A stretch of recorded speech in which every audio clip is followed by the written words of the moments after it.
चाहिए क्या थी हाँ हाँ फनकार तमाम फन हाणे मां चवंदो मांस ते मींहं मां साया थी मां मथे थी और मथे थी इज्जत बचाइणी थी तासेन जो राग चवंदो जुड़ंदो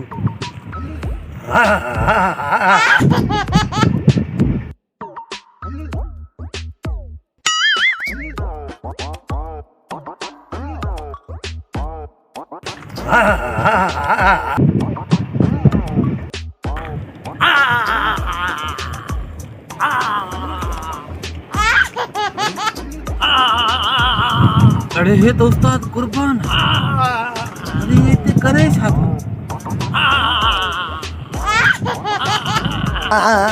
तया दिया ने तुम तना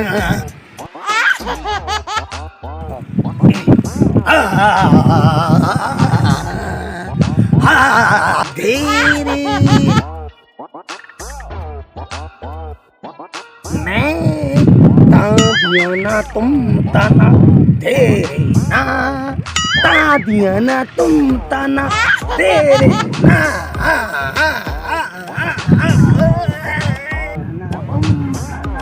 तेरे ना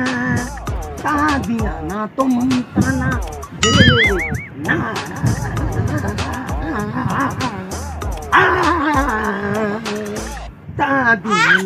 उस्ताद छा थियो तोखे वो उस्ताद जुल्म करे छडी महबूब शागिर्द जुल्म करे छडी हे मां तोचे करे त चिलो भी पचाए न वडन पहाड़न ते वेई त मां पंहिंजे शागिर्द जी किसट कराया गवी कया ऐं तू पापा मां में तोखां तॾहिं घुरी त मां तुंहिंजी किसट कराया उस्ताद मूंखे त लॻे थो त तूं फनकार सां गॾु गॾु बुज़ुर्ग बि आहीं ही सॼी बरसात तो वसाई आहे एॾो रमज़ा तुंहिंजे राग में हा बाबा हा हा बाबा मां मञियो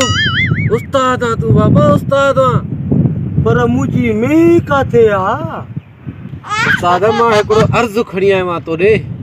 असल में छा आहे जेका इहा गऊं ऐं गाबो तोखे ॾिनुमि न वो बाबा काढ़जी वियो आहे मूंखे घर में कढी छॾियो अथई हाणे मींहुं त मां उधर ते वरिती आहे पर मां चयुमि त उस्ताद खां मींहुं जो दीदार करायां वणे त पोइ उन खां वठां न बाक़ी हिकिड़ी ॻाल्हि आहे उस्ताद मुंहिंजी केसट जल्दी करायो त जीअं मुंहिंजी केसट माण्हू ॿुधनि त मां मशहूरु थियां जीअं मूंखे मेलनि ते ऐं शादियुनि में घुराइनि त मुंहिंजे मथां लखे रुपया घुरनि त मां जीअं मेह जे बदिले ॿ बाबा खे ॿियूं वठी ॾियां न त इज़त मुंहिंजी लुड़ी वेंदी उस्ताद मुंहिंजी इज़त ई भारत बाबा महबूब मिठा जेका मां तोखे मेह चई न उहा मेह विकिणी त तुंहिंजी केसट पियो कराया न हाँ केसट ते ख़र्चो थींदो हा 2 लख 3 लख हिक मेह पंहिंजी विकिणंदुमि पोइ तुंहिंजी केसट थींदी बसि पोइ उस्ताद तव्हां अचो त तव्हांखे मां मेह ॾेखारियां सुभाणे तव्हां अचो पोइ मां मेह ॾिसी पसंदि कयो अलाए तव्हांखे कारे रंग जी वणे अलाए भूरे रंग जी पोइ इन करे मां ठर ॾिनी चयमि उस्ताद खे चवां त पाण पसंदि करे न बाबा पोइ बाबा चई त हाणे हलूं चई त सुभाणे हलूं जीअं हुकुम करे तव्हां सुभाणे अचो उस्ताद मां तव्हां लाइ का ॿी ख़िदमत जी बि तयारी कयां न ऐं हुन मालिक खे बि त हिकु न हुजे हेॾे होॾे वञो हुजे त हुनखे बि त विहारिया न जंहिंखां मेह वठणी आहे ठीकु आहे बाबा तूं हल त मां तुंहिंजे लाइ अञा रमज़ में चिलो पचायां महिरबानी हल महिरबानी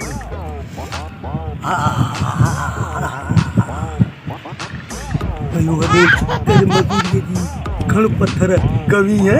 मालिक आई तो बेइज्जती थी गई पैसा भी न मिलंदा यो